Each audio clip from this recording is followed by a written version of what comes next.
What's the impact you want to have on the world? My impact would be people learn from me in a way that they are empowered by what I taught them. So that when they think of what they learned from me, they no longer think of me. They think of their own base of understanding of how this world works. And so that I become irrelevant. Because if people say, this is true because Tyson said so, then I failed. That's not how you teach someone. That's teaching them by authority. I want to teach you how to think about the world, and then you say, I have a new way to understand the world, and you just run off.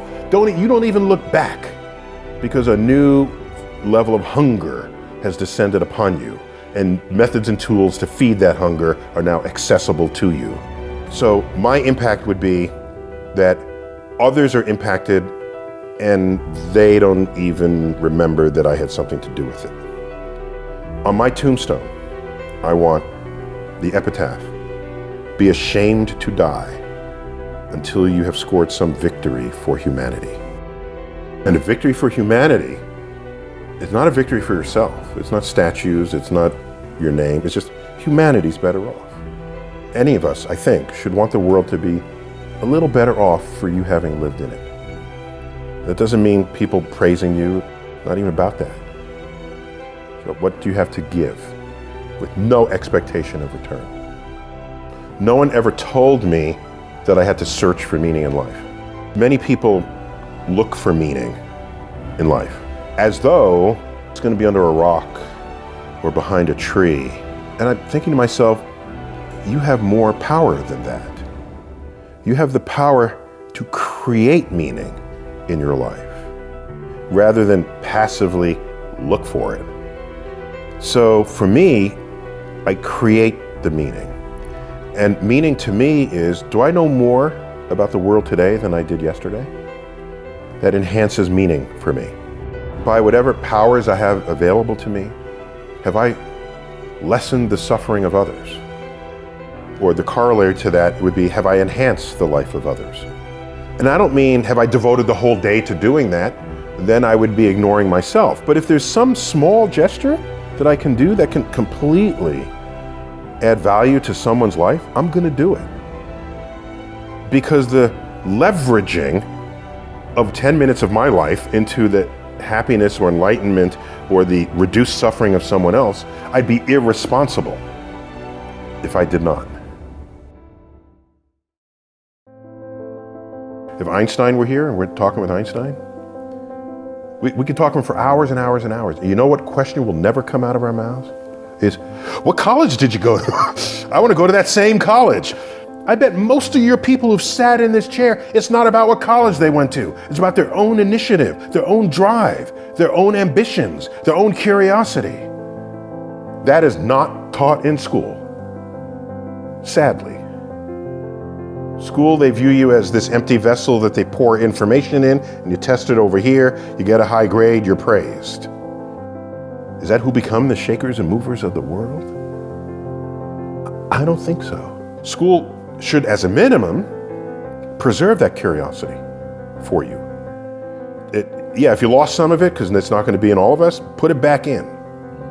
So that when you graduate school, you can give literal meaning to the word commencement. Commencement means beginning. It doesn't mean ending. And so you leave school and you say to yourself, I now know how to learn. I now have a curiosity of all things I have yet to be exposed to. And I will now become a lifelong learner. Without that, you become ossified in whatever was the body of knowledge that existed the day you graduated. And you will lead a life always looking back at that time without continuing to grow who and what you can become in life. What was it about your dad that impacted you so much that you still carry today?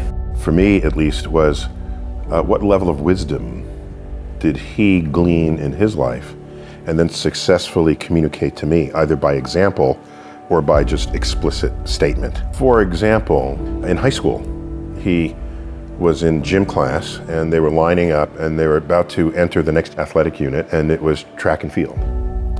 And the gym instructor pointed to my father online and said, Cyril Tyson, everyone look at him.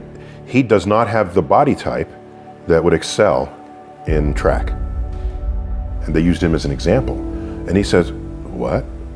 No one is going to tell me what I can't do in my life. And he used that as a reason to start running.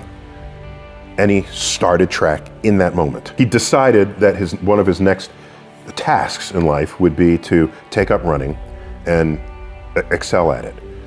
Within a few years of that, he became world class. At one time, had the 5th fastest time in the world. Oh. In the middle distance, they don't run this anymore, 600-yard run. In 1948, the Olympics was not yet ready to come back to us because we're still roiling from the Second World War. Instead, there was still an Olympics. It was called the GI Olympics, and it was held in Hitler's stadium. So he competed in Hitler's stadium in the late 1940s, and just one of the great memories of his life. But the reason I'm saying all of that is they were competing against the New York Athletic Club. In the day, once you graduated college, you needed some sanctioning body to compete with. So there were athletic clubs. The New York Athletic Club at the time accepted only white Protestants. So there was another club called the Pioneer Club, which took everybody who was not accepted to the New York Athletic Club, which was basically blacks and Jews, is really what that came down to. And his best friend, Johnny Johnson, okay, was coming around the back stretch, might have been the quarter mile, coming on the final straightaway. And a runner from the New York Athletic Club is a few paces behind him. And Johnny Johnson overhears that runner's coach say, "Catch that!" And he overheard this. And so what did he say to himself? He said, "This is one he ain't gonna catch." And that extended his lead to the finish line. And he tells this story not with any bitter tone. So he never had that kind of tone when he shared those stories with us. It was, here's an occasion to parlay what today might be called a microaggression into a reason to excel even more than you had expected of your own abilities and talents. And so I have taken that lesson with me. I had met Carl Sagan when I was 17. I was applying to colleges. He was at Cornell. I had been accepted at Cornell, but didn't know what college I wanted to go to.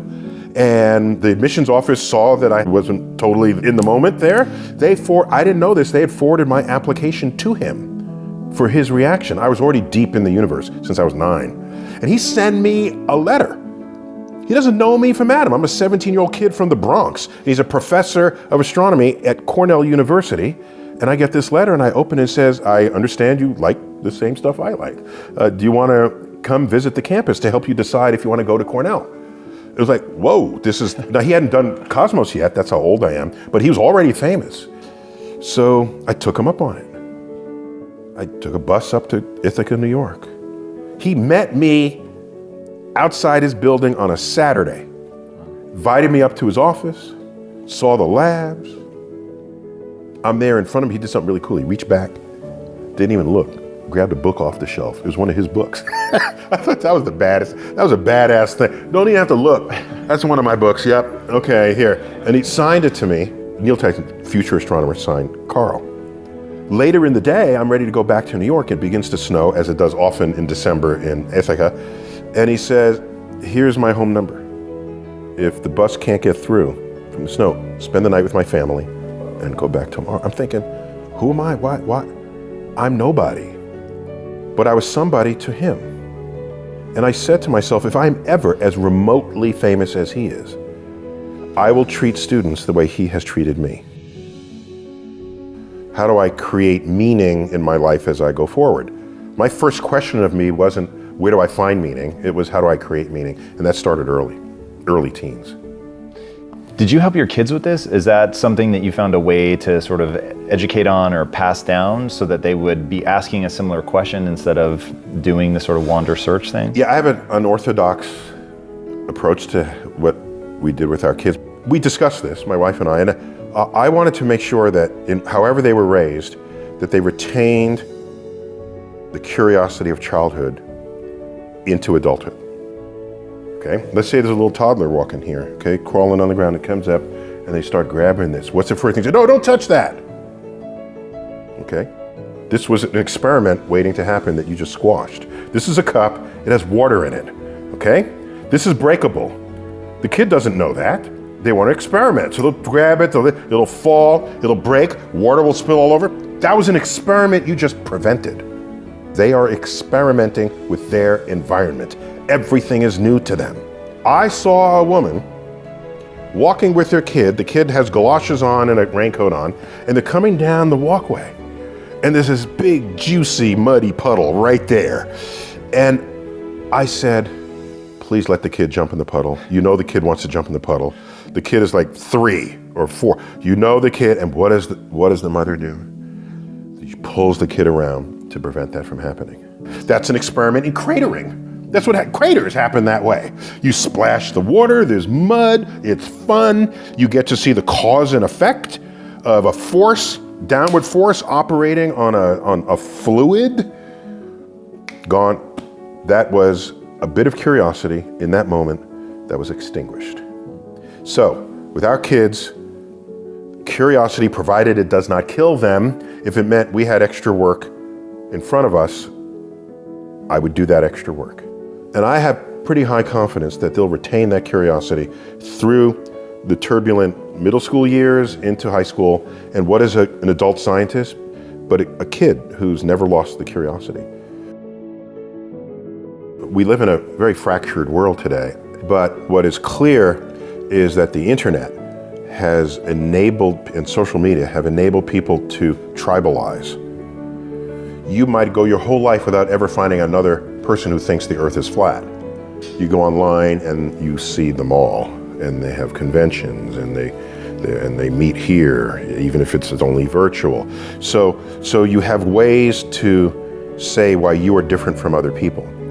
And I don't know that that's always a healthy place to be.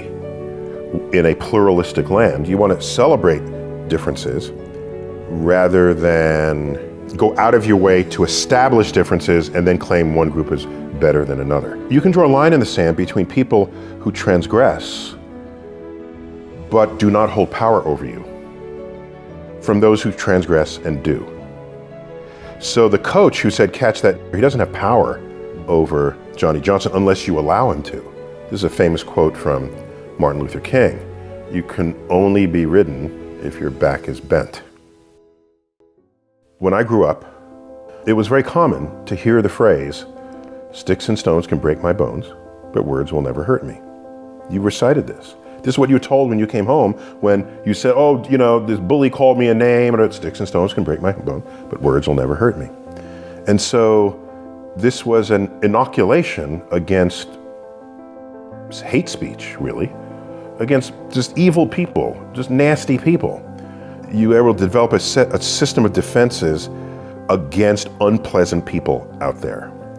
And I haven't heard that phrase in a long time.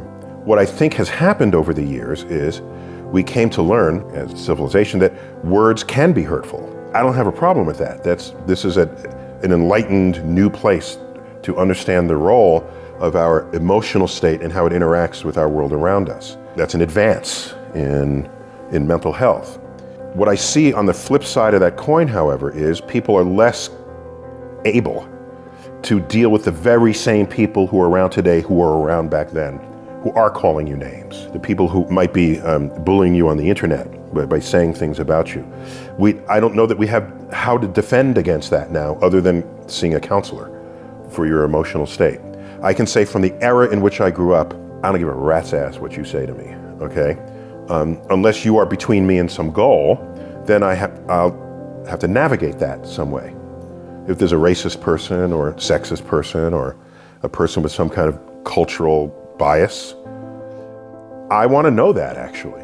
I don't want them to hide that. I want you to say everything you want to say. Then I'll say, okay, that's who you are. That's how you're thinking.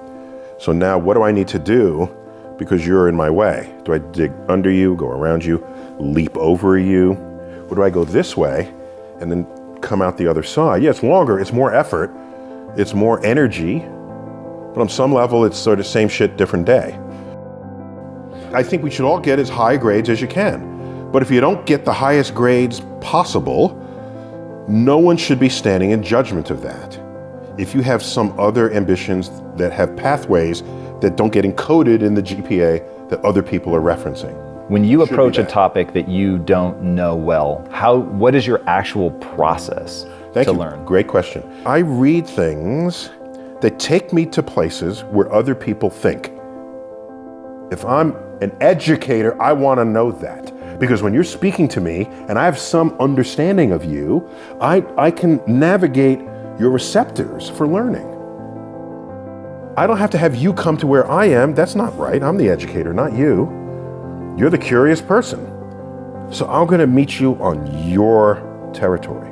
What I do for the public is almost 80+% of it is driven by duty, not by ambition. What gives you the sense of duty? Because I can do something, and if I can do it better than others, and it's for a greater good in society, I would be irresponsible if I did not.